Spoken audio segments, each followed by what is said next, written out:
Bugün oğlum üçün ad gün tortu hazırlayıram. Bax belə gördüyünüz kimi çox da mükəmməl alınmadı. Amma bir şey var ki içimdə qalıb. Onu demək istəyirəm. Sosial mediada tez-tez görürəm iftar süfrələri. Bir saat masa dolu yeməklər, şirniyyatlar, hər şey ideal. Və ən maraqlısı, mətbəx sanki heç istifadə olunmayıb kimi tərtəmiz.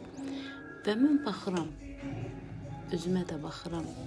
Mən bəzən bir dənə yemək bişirsəm belə, mətbəxdən saatlarla çıxa bilmərəm.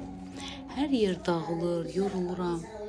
Və içimdə bir səs deyir ki, hamı bacarır, sən niyə bacarmırsan?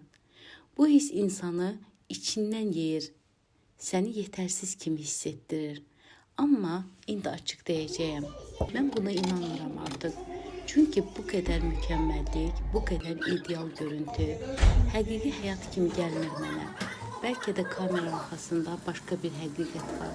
Bəlkə də göstərilməyən yorğunluqlar, dağınıqlıq, stres var. Və biz sadəcə ən gözəl kadrları görüb özümüzü onunla müqayisə edirik. Bu isə ədalətli deyil. Bu tort bəli, mükəmməl deyil. Amma mən bunu yorula-yorula, sevə-sevə hazırlamışam. Mən realam. Mənim mətbəxim bəzən dağılır, mən bəzən çatdırmıram. Amma bu o demək deyil ki, mən yetərsizəm. Bəlkə də bizə lazım olan mükəmməl olmaq deyil.